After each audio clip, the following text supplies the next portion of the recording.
Freddy Massé, bonsoir. Bonsoir.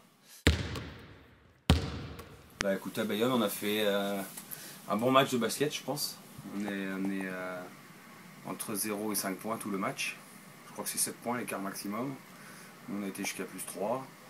Voilà, c'était un beau match d'offensif. Les deux équipes étaient très en réussite offensivement. 93-89. Voilà, on a deux passages clés à mon sens. Et en première mi-temps, sur la zone presse de Bayonne, on a perdu 3-4 ballons qui ont fait qu'on est passé de +4 à -4 un peu trop vite. Et ça a mis en confiance notamment la Rivière. Et puis, deuxième tournant, mais en fin de match, on a la possession de la gagne et malheureusement, on la dilapide. Donc, voilà, on joue un match à une possession, hein, donc on peut dire qu'on est nul parce qu'on a perdu d'1 point, mais franchement, on a fait un bon match et ça s'est joué à pas grand-chose, c'est dommage. Ouais, c'est ce que disait le président. Oui, tout à fait, ouais, je pense qu'on a tous vu la même chose. Ouais. Ça se joue à des tout petits détails, quoi.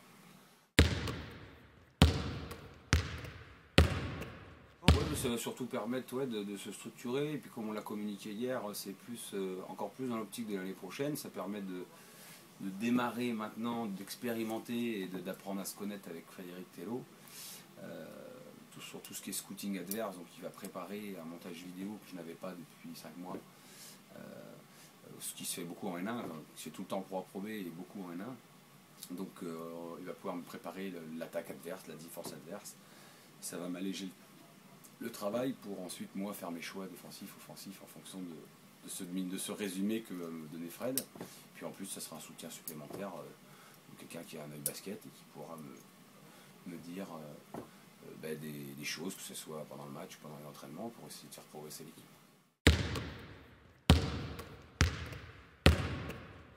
Pierre-Yves Le Gall qui a fait, je dirais par défaut, l'assistant, l'intendant, l'administratif et presque tout quelque part. Il est bien toujours là. D'abord, je le remercie d'avoir fait les 5-6 mois avec moi, alors que ce n'était pas son domaine. Et il sera toujours l'intendant de l'équipe et responsable de tout ce qui est médical, tout ce qui est organisation pour les joueurs. Et donc, parce que l'intendance, on ne voit pas parce que c'est en coulisses, mais il y a plein de choses dans l'intendance. Oui. C'est accompagner les joueurs jusqu'au docteur. Ne serait-ce que dans l'accueil, c'est lui qui m'a accueilli, qui a accueilli les nouveaux. Et je peux vous dire que ça, c'est important et il l'a bien fait. C'est le point de contact des joueurs pour tous les petits problèmes qu'ils peuvent avoir. Médical, problème d'appartement, problème de voiture. Tout ce qui est, comme les gens ne sont pas de Brest, surtout au début, il y a beaucoup de travail. Puis après, c'est dans l'année, s'occuper du médical encore une fois, sachant qu'on en a eu pas mal. Et puis en même temps, il a fait l'assistant avec ses qualités à lui, alors que c'était pas sa formation. Et j'étais bien content de l'avoir. Et il a fait le 11e joueur, le 10e joueur extérieur, en espérant le voir le faire rentrer sur le terrain. Je garde pour les playoffs.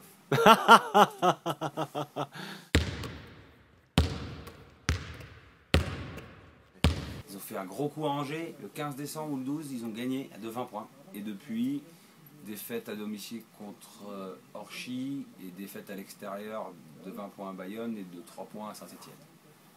Ouais, c'est une équipe, je pense, qui est vachement atypique. On ne sait pas trop à chaque fois sur quoi s'attendre, quoi, puisqu'elle nous fait des surprises dans les deux sens. C'est une équipe, franchement, je pense, sans après, c'est ce que je pense, donc je vais le dire. Je pense qu'avec nous, c'est l'équipe qui a eu le plus de problèmes, de problèmes physiques, de blessures. D'accord. Parce qu'il y a quand même problème. Il y a des gens qui sont blessés 15 jours, puis d'autres qui sont blessés 7 mois, comme Joanne Ratieville, et d'autres qui sont blessés 3 mois, comme leur américain. D'accord. Et ils ont joué avec un autre, évidemment, mais qui n'était pas du tout au même niveau. Et je pense que ça a complètement déstabilisé leur jeu.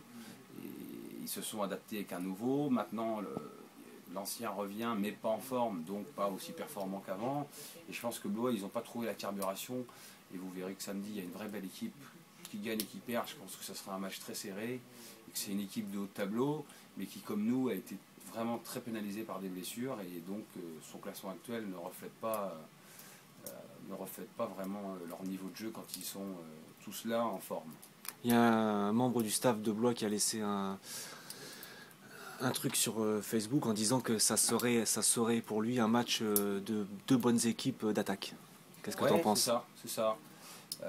Blois comme nous, mais je pense pour les mêmes raisons, parce qu'ils ont joué souvent à 6 ou à 7. Donc nous, on était 7e défense fin octobre, et 3e attaque. On est toujours 3e attaque ou 4e, ça dépend des fois, donc on a une bonne attaque, tout comme Blois. Après, on a joué à 5 ou 6 joueurs professionnels pendant 2 mois. On est passé 17e défense. C'est pas qu'on défend moins bien qu'avant, c'est qu'on avait moins de joueurs, donc moins d'énergie. À laisser en défense, sur voilà. certaines séquences, on prend beaucoup de points parce que physiquement, on n'est pas frais. Je pense que Blois et Challenge, j'allais dire, et Brest sont au complet, sont des équipes plutôt moyennes défensives, mais pas nulles, et fortes offensivement, oui. Donc c'est le même style de jeu. Moi, je suis proche du style de jeu de Nicolas Faure, qui est un très bon coach par ailleurs. Il a quand même gagné la semaine des As avec Dijon en Pro A. En National 1, il n'y a pas 50 coachs qui ont fait ça. Ouais. Donc je m'attends en plus de ce côté-là à un match tactiquement. J'adore jouer contre Nicolas. J'adore, pourtant je ne gagne pas toujours. Ça s'est toujours joué à moins de 5 points. J'ai gagné ou perdu 6-7 matchs et lui aussi, de 5 points, 4 points, 3 points. Donc je m'attends à une guerre tactique et je pense qu'on va avoir un beau match de basket. Ah ouais, d'accord. Bah, merci beaucoup. De rien. Et on vous souhaite bon match et bonne chance demain. Ok.